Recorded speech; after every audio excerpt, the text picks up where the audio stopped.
예, 오늘 우리가 함께 살펴볼 말씀은요. 누가복음 9장의 말씀입니다. 누가복음 9장의 말씀 함께 살펴보겠습니다. 읽겠습니다. 9장. 예수께서 12제자를 불러 모으사 모든 귀신을 제어하며 병을 고치는 능력과 권위를 주시고 하나님의 나라를 전파하며 앓는 자를 고치게 하려고 내보내시며 이르시되 여행을 위하여 아무것도 가지지 말라. 지팡이나 배낭이나 양식이나 돈이나 두벌옷을 가지지 말며 어느 집에 들어가든지 거기서 머물다가 거기서 떠나라.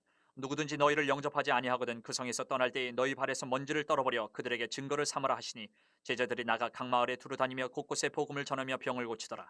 분봉왕 헤롯이 이 모든 일을 듣고 심히 당황하니 이는 어떤 사람은 요한이 죽은 자 가운데서 살아났다고도 하며 어떤 사람은 엘리야가 나타났다고도 하며 어떤 사람은 옛 선지자 한 사람이 다시 살아났다고도 함이라. 헤롯이 이르되 요한은 내가 목을 베었거늘 이제 이런 일이 들리니 이 사람이 누군가 하며 그를 보고자 하더라. 사도들이 돌아와 자기들이 행한 모든 것을 예수께 여쭈니 데리시고 따로 베세다라는 고을로 떠나가셨으나 무리가 알고 따라왔거늘 예수께서 그들을 영접하사 하나님 나라의 일을 이야기하시며 병 고칠 자들은 고치시더라. 날이 저물어가매 12사도가 나와 여짜오되 무리를 보내어 두루 마을과 촌으로 가서 유하며 먹을 것을 얻게 하소서. 우리가 있는 여기는 빈들이니이다. 예수께서 이르시되 너희가 먹을 것을 주라 하시니 여짜오되 우리에게 떡 5개와 물고기 2마리밖에 없으니 이 모든 사람을 위하여 먹을 것을 사지 아니하고서는 할 수 없사옵나이다 하니 이는 남자가 한 5,000명 되밀어라. 제자들에게 이르시되 때를 지어 한 50명씩 앉히라 하시니 제자들이 이렇게 하여 다 앉힌 후 예수께서 떡 5개와 물고기 2마리를 가지사 하늘을 우러러 축사하시고 떼어 제자들에게 주어 무리에게 나누어 주게 하시니 먹고 다 배불렀더라. 그 남은 조각을 12바구니에 거두니라. 예수께서 따로 기도하실 때에 제자들이 주와 함께 있더니 물어 이르시되 무리가 나를 누구라고 하느냐. 대답하여 이르되 세례 요한이라 하고 더러는 엘리야라 더러는 옛 선지 중에 한 사람이 살아났다 하나이다. 예수께서 이르시되 너희는 나를 누구라 하느냐. 베드로가 대답하여 이르되 하나님의 그리스도시니이다 하니 경고하사 이 말을 아무에게도 이르지 말라 명하시고 이르시되 인자가 많은 고난을 받고 장로들과 대제사장들과 서기관들에게 버림받아 죽임을 당하고 제3일에 살아나야 하리라 하시고 또 무리에게 이르시되 아무든지 나를 따라오려거든 자기를 부인하고 날마다 제 십자가를 지고 나를 따를 것이니라. 누구든지 제 목숨을 구원하고자 하면 잃을 것이요 누구든지 나를 위하여 제 목숨을 잃으면 구원하리라. 사람이 만일 온 천하를 얻고도 자기를 잃든지 빼앗기든지 하면 무엇이 유익하리요. 누구든지 나와 내 말을 부끄러워하면 인자도 자기와 아버지와 거룩한 천사들의 영광으로 올 때에 그 사람을 부끄러워하리라. 내가 참으로 너희에게 이르노니 여기 서 있는 사람 중에 죽기 전에 하나님의 나라를 볼 자들도 있느니라. 이 말씀을 하신 후 8일쯤 되어 예수께서 베드로와 요한과 야고보를 데리고 기도하시러 산에 올라가사 기도하실 때에 용모가 변화되고 그 옷이 휘어져 광채가 나더라. 문득 두 사람이 예수와 함께 말하니 이는 모세와 엘리야라. 영광 중에 나타나서 장차 예수께서 예루살렘에서 별세하실 것을 말할세 베드로와 및 함께 있는 자들이 깊이 졸다가 온전히 깨어나 예수의 영광과 및 함께 선 두 사람을 보더니 두 사람이 떠날 때에 베드로가 예수께 여짜오되 주여 우리가 여기 있는 것이 좋사오니 우리가 초막셋을 짓되 하나는 주를 위하여 하나는 모세를 위하여 하나는 엘리야를 위하여 하사이다 하되 자기가 하는 말을 자기도 알지 못하더라. 이 말할 즈음에 구름이 와서 그들을 덮는지라. 구름 속으로 들어갈 때에 그들이 무서워하더니 구름 속에서 소리가 나서 이르되 이는 나의 아들 곧 택함을 받은 자니 너희는 그의 말을 들으라 하고 소리가 그침에 오직 예수만 보이더라. 제자들이 잠잠하여 그 본 것을 무엇이든지 그때에는 아무에게도 이르지 아니하니라. 이튿날 산에서 내려오시니 큰 무리가 맞을세 무리 중에 한 사람이 소리질러 이르되 선생님 청컨대 내 아들을 돌보아 주옵소서. 이는 내 외아들이니이다. 귀신이 그를 잡아 갑자기 부르짖게 하고 경련을 일으켜 거품을 흘리게 하며 몹시 상하게 하고야 겨우 떠나가나이다. 당신의 제자들에게 내쫓아 주기를 구하였으나 그들이 능히 못하더이다. 예수께서 대답하여 이르시되 믿음이 없고 패역한 세대여 내가 얼마나 너희와 함께 있으며 너희에게 참으리요 내 아들을 이리로 데리고 오라 하시니 올 때에 귀신이 그를 거꾸로 들이고 심한 경련을 일으키게 하는지라. 예수께서 더러운 귀신을 꾸짖으시고 아이를 낳게 하사 그 아버지에게 도로 주시니 사람들이 다 하나님의 위엄에 놀라니라. 그들이 다 그 행하시는 모든 일을 놀랍게 여길세 예수께서 제자들에게 이르시되 이 말을 너희 귀에 담아두라. 인자가 장차 사람들의 손에 넘겨지리라 하시되 그들이 이 말씀을 알지 못하니 이는 그들로 깨닫지 못하게 숨긴 바 되었음이라. 또 그들은 이 말씀을 묻기도 두려워하더라. 제자 중에서 누가 크냐 하는 변론이 일어나니 예수께서 그 마음에 변론하는 것을 아시고 어린아이 하나를 데려다가 자기 곁에 세우시고 그들에게 이르시되 누구든지 내 이름으로 이런 어린아이를 영접하면 곧 나를 영접하며 또 누구든지 나를 영접하면 곧 나를 보내신 이를 영접함이라. 너희 모든 사람 중에 가장 작은 그가 큰 자니라. 요한이 여짜오되 주여 어떤 사람이 주의 이름으로 귀신을 내쫓는 것을 우리가 보고 우리와 함께 따르지 아니함으로 금하였나이다. 예수께서 이르시되 금하지 말라. 너희를 반대하지 않는 자는 너희를 위하는 자니라 하시니라. 예수께서 승천하실 기약이 차감해 예루살렘을 향하여 올라가기로 굳게 결심하시고 사자들을 앞서 보내심에 그들이 가서 예수를 위하여 준비하려고 사마리아인의 한 마을에 들어갔더니 예수께서 예루살렘을 향하여 가시기 때문에 그들이 받아들이지 아니하는지라. 제자 야고보와 요한이 이를 보고 이르되 주여 우리가 불을 명하여 하늘로부터 내려 저들을 멸하라 하기를 원하시나이까. 예수께서 돌아보시며 꾸짖으시고 함께 다른 마을로 가시니라. 길 가실 때 어떤 사람이 여짜오되 어디로 가시든지 나는 따르리이다. 예수께서 이르시되 여우도 굴이 있고 공중에서도 집이 있으되 인자는 머리 둘 곳이 없도다 하시고 또 다른 사람에게 나를 따르라 하시니 그가 이르되 나로 먼저 가서 내 아버지를 장사하게 허락하옵소서. 이르시되 죽은 자들로 자기의 죽은 자들을 장사하게 하고 너는 가서 하나님의 나라를 전파하라 하시고 또 다른 사람이 이르되 주여 내가 주를 따르겠나이다마는 나로 먼저 내 가족을 작별하게 허락하소서. 예수께서 이르시되 손에 쟁기를 잡고 뒤를 돌아보는 자는 하나님의 나라에 합당하지 아니하니라 하시니라. 네, 누가복음 9장의 말씀입니다. 사랑하는 여러분, 우리는 우리의 정체성은 성도입니다. 그리고 동시에 우리는 제자입니다. 믿으시죠? 우리는 하나님의 거룩한 백성임과 동시에 예수 그리스도의 제자로 부름을 받았습니다. 간혹 우리는 그 성도와 제자의 관계를 혼동할 때가 있습니다. 뭐 성도가 이렇게 훈련받고 세워지면 제자가 되는 것처럼 우리가 착각할 때가 있는데 그게 아니라 성도가 제자입니다. 그리고 제자가 곧 성도입니다. 중요한 것은 뭐냐면 성도와 제자에는 두 종류가 있다라는 거예요. 성도다운 성도가 있고 성도답지 못한 성도가 있다는 겁니다. 제자다운 제자가 있고 제자답지 못한 제자가 있다는 거죠. 여러분은 무엇을 갈망하십니까? 당연히 우리는 성도다운 성도, 제자다운 제자가 되기를 원하시죠. 예수님은 이 땅에 오셔서 하나님의 뜻을 이루기 위해서 오셨습니다. 그런데 솔직히 이 땅에 예수님께서 혼자서 그 하나님의 뜻을 이루어 가시기에 예수님에게는 능력이 조금도 부족함이 없으셨습니다. 그럼에도 불구하고 예수님은 어떻게 하시냐면 아주 형편없는 인간적인 것으로 볼 때 부족함이 많고 연약함이 있는 자들을 12명을 택해서 그들로 하여금 제자로 삼아 가십니다. 그리고 그들과 함께 동행하시면서 예수님께서는 그들에게 하나님 나라가 무엇인지, 그리고 왜 그들을 부르셨는지, 그리고 그들이 감당해야 될 사명이 무엇이고 어떠한 삶을 살아야 되는지 친히 몸소 보여주십니다. 여전히 부족하지만 곁에서 함께 동행하시면서 가르치시고 보여주신다라는 거예요. 이게 사실 누가복음 8장까지의 이야기의 어떠한 큰 맥입니다. 9장으로 넘어오면서 예수님께서는 사역의 방향을 조금 바꾸십니다. 그러한 측면에서 이 누가복음 9장은 아주 중요한 하나의 전환점을 보여주는 장면이에요. 이 누가복음 9장은요, 예수님의 갈릴리 사역에 있어서 전반기와 후반기를 나누는 기점이 됩니다. 특히 예수님께서 제자들을 전도자로 오늘 9장 1절부터 나오는 내용들을 보면 파송하는 부분들이 나오잖아요. 그걸 기점으로 이렇게 나누어져요. 이전까지는 예수님의 사역이 주로 무리들을 대상들로 수많은 무리들을 향해서 예수님이 이적을 베푸시고 또 직접 고치시고 가르치십니다. 그러면서 예수님이 어떤 분이고 하나님 나라는 어떤 곳인지를 보여주셨다면, 그러면서 주변에 간접적으로 제자들에게 이렇게 뭔가를 가르치시고 세워가시는 측면이었다면, 이제는 9장부터요 예수님께서는 예수님의 시선이 이제 무리들이 아니라 예수님의 12 제자들을 향해서 그 시선이 고정되어서 나아갑니다. 그래서 그러한 측면에서 여러분 이 9장의 내용들을 보면 이 9장의 내용들에 예수님이 어떠한 의도를 갖고 계시는지가 좀 보여집니다. 그래서 9장 1절이 시작이 되는 거예요. 자, 예수님께서는 8장 1절에서도 제자들과 함께 하셨다고, 동행하셨다라고 말씀을 하셨는데요. 그럼에도 불구하고 9장 1절에 보게 되면 예수님이 다시 12 제자를 불러 모으사라고 말씀을 하십니다. 여러분, 이렇게 불러 모은다라는 이야기는요, 어떠한 의도와 특별한 목적이 있다는 거예요. 그냥 불러 모았다라는 건요. 왜 불러 모으십니까? 바로 치열한 영적 현장에 제자들을 내보내기 위해서 불러 모으십니다. 그러니까 그동안 배웠다면, 예수님으로부터 배움을 했다면 이제는 실제 어떻다고요? 감당해 보라고요. 그러니까 예수님 곁에서 배우는 것에 초점을 두게 하셨다면 이제는 너희들이 나아가서 직접 복음을 전해보며 하나님 나라를 경험해 보라라고 말씀하신다는 겁니다. 그래서 제자들을 불러 모으십니다. 근데 그냥 불러 모으시는 게 아니라 야 그냥 나가 이게 아니라요. 어떻게 하십니까? 모든 귀신을 제어하며 병을 고치는 능력과 권위를 주시고 하나님 나라를 전파하며 앓는 자를 고치게 하려고 내보내신다라고 분명히 능력도 주시고 목적도 말씀해 주십니다. 그러니까 그냥 보내는 게 아니에요. 여기서 모든 귀신을 제어하며 병을 고치는 능력 주셨다라고 말하잖아요. 이 능력이 디나미스라고 말을 해요. 다이나마이트라는 말이 나왔잖아요. 그러니까 치열한 영적인 현장에서 어떻게 해요? 너희 눌리지 말고 폭발적으로 너희에게 맡겨진 그 하나님 나라를 전파하며 앓는 자를 고치는 그 사명을 감당하라고 예수님이 제자들에게 능력을 주셨다라는 거예요. 권위도 주셨다라는 거예요. 그 모든 사명을 감당하도록. 여러분, 이 말씀을 보면 성경에 어느 구절이 또 생각이 나십니까? 사도행전에 보면 1장의 말씀들이 나오시죠. 기억이 나시죠?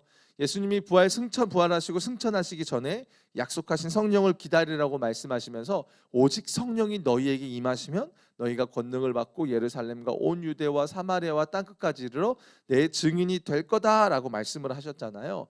마치 그걸 염두에 두고 예수님이 이 제자들 가운데 공생의 마지막 시간 속에서 그걸 가르쳐 주고 계신다는 겁니다. 예수님께서는 아직 온전하지 못한 제자들임에도 불구하고 그들에게 능력과 권위를 주십니다. 그리고 그들로 하여금 두루 각 마을에 다니면서 복음을 전하게 하십니다. 사실 이 일이요, 실제적으로 열매를 거둡니다. 병을 고치는 역사가 일어납니다.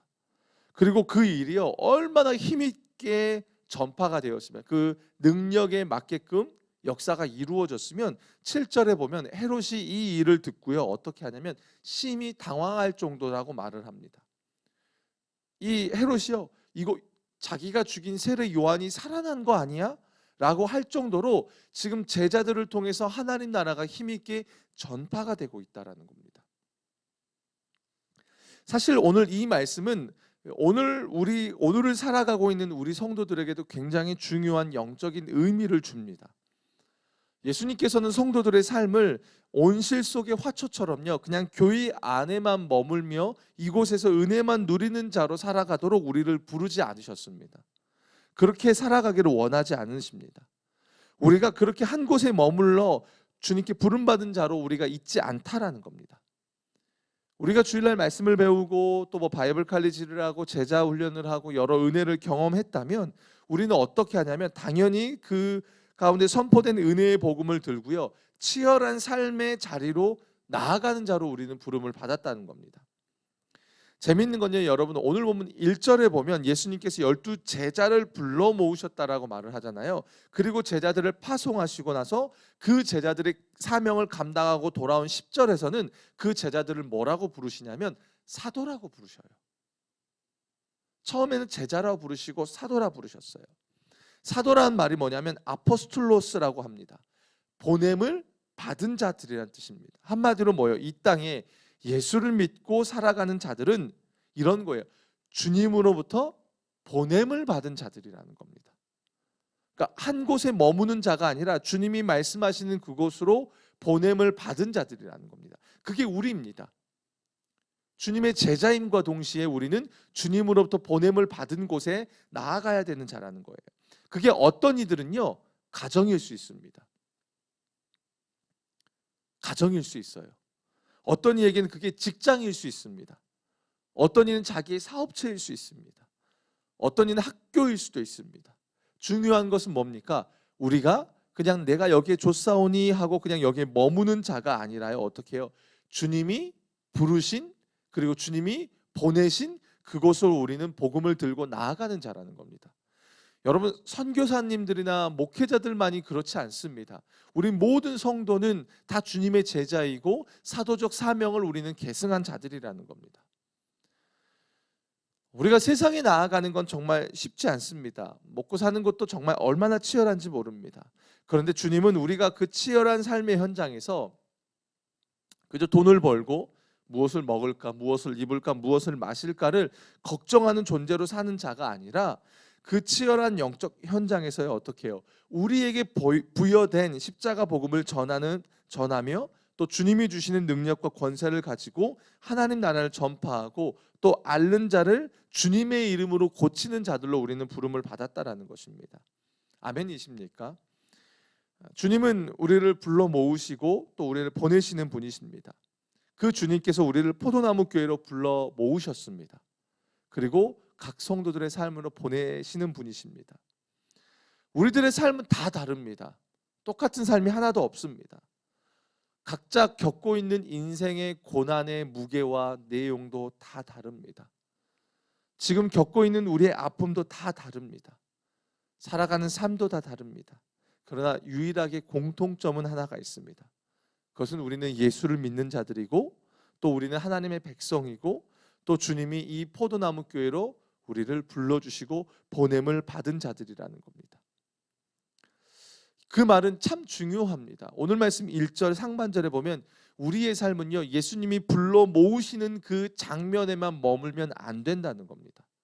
여기가 좋사오니 초막 셋을 짓는 것에 우리의 관심이 있어서는 안 된다는 겁니다.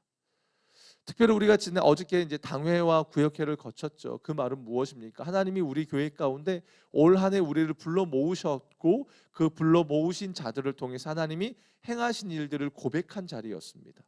그리고 그것은 또 다르게 내년이라는 그 시간 속에서 하나님이 우리를 불러 모으셨고 우리를 보내시는 그 현장 속에 우리가 거해야 된다라는 것을 의미하고 있는 것입니다. 주님은 우리에게 능력과 권세를 주셨습니다.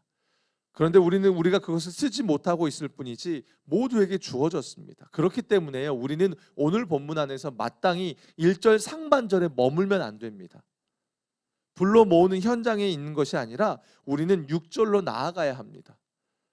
그 말씀을 따라서 예수를 따라서 우리에게 주어진 그 각자의 사명을 따라서 우리는 당연히 보냄을 받은 그 자리로 나아가야 한다는 겁니다. 사실 이 말씀을 준비하면서 이 말씀이 저에게 먼저는 주시는 하나님의 말씀이었습니다. 주님은 저에게 목사로서의 사명을 주셨습니다. 목사로 살아가는 저에게 먼저 이 말씀을 통해서 그렇게 말씀하시는 거예요. 불러 모은 현장에만 머무는 것이 아니라 기꺼이 더 나아가라는 말씀을 주십니다. 적극적으로 하나님 앞에 그 하나님 나라를 전파하는 자로 살아가라고 말씀을 하십니다. 사실 얼마 전까지 제 삶에는 이전까지는 삶을 이렇게 좀 돌아보는 가운데 주님이 깨닫게 해주셨던 게 있었습니다. 사실 저는 제 삶을 좀 너무나 초라하게 여겼습니다. 어느 순간에 제 삶이 너무 초라한 거예요. 너무 무능력해 보이는 겁니다. 때로는 제 삶이 너무 한심해 보이기까지 하는 거였습니다. 남편으로서 또 아빠로서 그리고 목사로서 아니요 어떻게 좀 더 깊이 들어가면 내 삶의 정체성을 살펴보는 내가 성도로서의 내 삶이 너무 초라해 보이는 거예요. 왜 그럴까에 대한 고민들을 하는 가운데서 정답을 찾았습니다. 그것은 뭐냐면 내 자신을 예수 그리스도가 부요하신 다른 말로 하면 예수님의 시선으로 바라보지 않았다는 겁니다. 그냥 나를 나 자신으로 보니까 내 연약함만 보여지는 거예요. 왜 이렇지? 목사로서 너무 부족함만 보여지는 겁니다. 근데 그게 아니라 예수님이 부르셨다는 거예요. 예수님이 제자들을 부르실 때 그 제자들의 모습들은 다 너무나 연약한 자들이었습니다. 그러나 중요한 것은 무엇입니까? 그 제자들에게 있어서 제자라는 타이틀이 중요한 게 아니라 누가 부르셨냐라는 거예요. 누가 불러 모았고 누가 그 제자들을 내보냈냐라는 겁니다. 성경이 말하고 있는 것은 그것입니다. 주님이 다시 한번 깨닫게 해주시는 게 바로 그거예요. 지난주에 어느 한 분이 긴급하게 이제 중보 기도 요청을 하셨습니다. 여러 가지로 인해서 두렵고 힘든 상황 속에 거하시는 그 분이셨습니다. 그때 주님이 그 주시는 마음이 딱 그거였어요. 그렇게 기도하라는 마음을 주시는 거예요. 그래서 그분에게 그랬어요. 누구누구님 가슴에 한번 손을 얹으십시오. 그리고 이 시간 저랑 함께 같이 선포했으면 좋겠습니다. 당신은 하나님의 사람입니다. 당신은 예수님의 사람입니다. 사실 그게 저에게 주시는 부분이었습니다. 예수님이 부르셨고 하나님이 우리를 부르셨고 하나님이 우리를 보내셨다는 게 중요합니다. 그리고 그냥 보내시는 게 아니라 우리에게 능력과 권위를 주시며 우리를 보내신다는 겁니다. 저는 이 누가복음 9장을 보면서 그 주님의 마음이 좀 느껴졌습니다. 주님이 그 제자들을 얼마나 일으키기를 원하고 싶어 하시는지, 자기의 연약함과 자기의 부족함에만 빠지는 것이 아니라 자기 자신을 자기의 눈으로 바라보는 게 아니라 예수 그리스도의 시선으로 자기 자신을 바라보는 가운데 주님이 일으키기를 원하신다라는 겁니다. 그게 저의 삶을 일으키기를 원하시고 우리 성도님들의 삶을 일으키기를 원하시는 그 주님의 마음이 여기에 담겨져 있습니다. 그래서 단순히 주님이 불러 모으시는 것에만 초점이 있는 게 아니라 우리를 제자로서 또 주님께 보냄받은 자로서 그 치열한 삶의 자리로 나아가기를 원하시고 그곳에서 영적인 승리를 쟁취하며 그곳에서 하나님 나라가 이루어지는 것을 경험하기를 원하는 자로 우리를 부르셨고 우리를 세워가기를 원하시는 그 주님의 마음이 이 누가복음 9장 가운데 담겨져 있습니다. 그래서 곳곳에 오늘 다 다루진 못하지만 곳곳에 보면 예수님이 이 제자도 이 땅에 어떠한 마음으로 살아가야 되고 어떠한 길이 우리가 가야 되는 길인가에 대해서 예수님이 제자들에게 꼼꼼하게 가르치고 있는 장면들이 너무나 많이 등장한다라는 거예요. 그 한편의 예로 보면 재밌는 것은 주님의 마음이요 10절 이하에 나오는 오병이어 사건에도 나타나고 있습니다. 우리는 오병이어의 사건을 보면 늘 예수님께서 5천 명을 불쌍히 여기셔서 그들에게 먹이는 사건으로만 이해합니다. 그런데 이 누가복음 전체 흐름 속에 보면 예수님께서는 이 오병이어 사건을 통해서 제자들을 일으키고 싶어 하시고 훗날 주님이 부활 승천하시고 나서 제자들이 이제 그 사명을 감당해야 될 때에 그들이 어떻게 사명을 감당해야 되는가에 대해서 보여주고 미리 대비해주고 계시는 장면이기도 합니다. 예수님께서는 그 굶주린 자들을 불쌍히 여기셨습니다. 그래서 저들을 먹이셨습니다. 그런데 그 일을 제자들에게 의도적으로 뭐라고 말씀하시냐면 너희가 먹을 것을 주라고 하십니다. 분명 제자들에게 없어요. 아무것도 없음에도 주님은 그렇게 하라고 말씀하십니다. 왜요? 나중에 주님이 승천하신 후에 제자들은 주님의 증인의 역할들을 해야 됩니다. 그런데 그 제자들이 맞이하는 현실이 어떠냐면 영적으로 육적으로 굶주린 자들로 가득한 현실이라는 걸 먼저 깨달으라는 겁니다. 그런데 그 가운데서 제자들이 비록 가진 게 없을지라도 아까 전도하러 나아갈 때에 주님이 말씀하시잖아요. 여행을 위하여 아무것도 가지지 말고. 맞아요. 제자들이 맞이하는 현실이 비록 가진 게 없을지라도 예수를 의지하며 세상에 나아가서 주님의 긍휼로 저들을 먹이고 저들을 입히고 저들에게 하나님 나라를 가르치는 자로 너희가 살아갈 때에 그 자리에서 오병이어의 삶이 일어나게 될 것이다라는 겁니다. 주님의 마음이 거기에 담겨져 있습니다. 주님이 제자들을 이렇게 세워가고 계시는 겁니다. 그런데 그 주님의 관심이요 이 12 제자들에게만 있는 게 아니라 오늘을 살아가고 있는 우리에게도 있다라는 걸 여러분 붙드시기를 바랍니다. 예수님의 시선이 우리에게 있습니다. 주님의 관심이 우리에게 있습니다. 우리를 일으키기를 원하십니다. 그저 은혜에만 취하거나 그렇게 예수님의 시선으로 자신을 바라보지 못해서 스스로를 보배롭지 못하고 존귀한 자로 보지 못하고 있고 형편한 자로 여기고 있는 형편없는 자로 여기고 있는 우리에게 주님이 말씀하시는 겁니다. 내가 너를 불러 모았어. 너는 내가 보내는 자야. 너는 내가 능력과 권세를 준 능력과 권세를 가지고 영적으로 육적으로 정신적으로 굶주린 자들에게 영원히 목마르지 않는 샘물되는 나 예수 그리스도를 전하는 자야라고 주님이 우리에게 말씀하고 계십니다. 우리는 우리가 누구인지 잊지 않았으면 좋겠습니다. 예수님께서 우리를 부르셨습니다. 예수 그리스도가 보낸 자들이 바로 우리입니다. 우리가 살아가는 이 시대 속에 혹시나 앓는 자들이 있다면 우리는 예수 그리스도의 능력을 의지하며 그 이름으로 우리는 기도하고 선포하는 자들로 우리가 부름을 받았다는 것들을 여러분 기억하시기를 바랍니다. 그래서 그 예수 그리스도가 주신 능력을 의지하며 기도하고 선포하는 여러분들의 삶이 되기를 축복합니다. 이 시간 우리가 기도할 때에 오늘 말씀 1절, 2절을 붙들고 먼저 좀 기도했으면 좋겠습니다. 예수께서 12 제자를 불러 모으사 모든 귀신을 제어하며 병을 고치는 능력과 권위를 주시고 하나님의 나라를 전파하며 앓는 자를 고치게 하려고 내보내시며 라고 말합니다. 이 시간 주님이 우리를 부르셨음에 우리 감사하며 기도했으면 좋겠습니다. 우리를 포도나무 교회로 불러 모아주셨습니다. 그런데 주님은 우리가 그 은혜의 자리에만 머물지 않고 또 내 현실만 바라보면서 주님이 주신 사명을 놓치는 자가 되지 않기를 원하십니다. 1절에만 머무는 자가 아니라 6절로 7절로 이어지는 믿음의 역사, 열매가 맺혀지는 그런 인생이 되기를 주님은 원하고 계십니다. 주님을 바라보았으면 좋겠습니다. 나를 바라보면 소망이 없습니다. 내 모습만 보면 절망밖에 없습니다. 내 연약함만 들어옵니다. 그런데 주님이 제자들을 그런 자들을 불러주셨잖아요. 이 시간 우리를 불러주신 주님을 바라보시고 또 우리를 보내시는 그 주님을 바라보면서 주님 제가요 오늘 하루 가운데 나에게 맡겨진 그 자리로 주님이 나를 보내신 그 자리로 나아가겠습니다. 그리고 그곳에서 주님이 주시는 사명을 기억하면서 그곳에서 하나님 나라를 전파하겠습니다.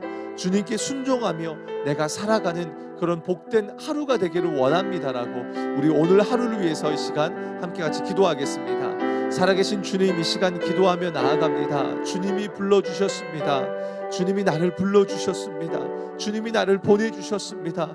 주님, 내 인생을 나의 시선으로 바라보지 않게 하여 주시옵소서. 비록 연약하지만 주님이 불러주시고 주님이 보내셨기에 우리는 그 주님이 주시는 능력과 권위를 가지고 하나님 나라를 전파하며 앓는 자들을 고치는 자들로 우리는 부름을 받았습니다. 내 힘과 내 능력으로는 우리는 하나님 나라를 전파할 수 없습니다. 나의 눈으로는 그 어떠한 것도 할 수 없습니다. 그러나 주님이 보내셨고 주님이 불러주셨기에 우리는 그 모든 사명을 감당할 수 있습니다. 주님, 우리가 주님을 바라보며 나아갑니다. 우리 사랑하는 포도나무 교회 성도들이 각자 허락한 그 삶의 자리에 오늘 주님을 바라보며 나아가길 원합니다. 그곳에서 순종하길 원하고 그곳에서 하나님 나라를 전하고 그곳에서 맡겨진 사명을 감당하는 자들로 살아가길 원합니다. 아버지 하나님, 누가복음 9장에서는 주님이 제자들에게 관심을 갖고 그들을 세워가길 원하시는 주님의 마음을 우리가 보게 됩니다. 하나님 아버지, 동일하게 우리를 향한 주님의 관심이 있음을 기억하길 원합니다. 우리를 세워가길 원하고 우리를 만들어가길 원하고 우리를 일으켜가길 원하시는 그 주님의 마음을 우리가 깨닫기를 원하고 우리의 삶의 자리에서 그 우리를 일으키길 원하시는 주님만 바라보길 원합니다. 그 주님만 바라보며 말씀에 순종하며 우리에게 주어진 삶의 자리를 성실함으로 책임감 있게 감당하며 나아가는 우리 포도나무교회 모든 성도들의 삶이 될 수 있도록 인도하여 주시옵소서. 이 시간 우리 마지막으로 기도할 때에요, 13절의 말씀을 위해서 기도했으면 좋겠습니다. 예수님께서 이르시되 너희가 먹을 것을 주라 하시니 여짜오되 우리에게 떡 5개와 물고기 2마리밖에 없으니 이 모든 사람을 위하여 먹을 것을 사지 아니하고서는 할 수 없사옵나이다 라고 말합니다. 예전에 우리가 이 시대를 풍요 속의 빈곤이라고 말을 합니다. 그런데 지금 이 코로나 시대는요, 그 풍요로움마저도 깨지는 시대인 것 같습니다. 영적으로, 육적으로, 정신적으로 이 오병이어의 현장에서 주님이 맞이하는 그 많은 사람들의 상태처럼요, 지금 우리가 살아가는 이 시대가 그런 것 같습니다. 굶주린 시대입니다. 이 시간 기도할 때에요, 주님, 비록 보리떡 5개와 물고기 2마리일지라도 온전히 주님께 드려질 때에 그 시대의 굶주림을 해결하셨던 그 주님처럼 시간 좀 기도할 때에요, 우리의 인생이 그런 주님의 손에 붙들린 오병이어의 삶이 되었으면 좋겠습니다. 우리가 가진 게 없을 수도 있고 할 수 있는 게 부족할 수도 있습니다. 그런데 주님은 우리를 불러주셨고 영적으로, 정신적으로, 육적으로 굶주린 이 시대 가운데 우리를 통로로 쓰기를 원하십니다. 우리가 없는 걸 알고 주님은 우리에게 너희가 먹을 것을 주라고 말씀하십니다. 그것은 무엇입니까? 주님을 믿고 주님을 순종하며 나아갈 때에 그 역사가 일어난다라는 겁니다. 어제 당회 가운데서 우리가 놀라운 고백들을 우리가 확인했죠. 올 한 해 가운데 우리 포도나무 교회가 그런 마음이 들더라고요. 이 중원구를 섬기는 가운데서 우리가 오병이어의 그 기적의 통로가 되었구나. 우리 교회가 정말 보리떡 5개와 물고기 2마리구나. 우리가 가진 게 얼마 없지만 주님 앞에 내어드리고 순종하며 나아갈 때 역사가 일어났던 것처럼요, 이 시간 한 번 더 기도했으면 좋겠습니다. 하나님, 우리 성도들의 각자의 삶이 오병이어가 되게 해주십시오. 그래서 주님의 통로가 되게 해주십시오. 우리 포도나무 교회가 주님 이 중원국 가운데서 비록 작은 교회이지만 우리의 것을 주님께 내어드릴 때에 주님, 우리 교회를 통해서 이 땅 가운데 영적으로 또 정신적으로 육적으로 굶주린 자들에게 하나님의 생명을 흘려보내는 교회가 되게 해주십시오. 우리의 삶이 하나님의 생명을 흘려보내는 삶이 되게 해주십시오. 우리 마지막으로 우리 기도하시겠습니다.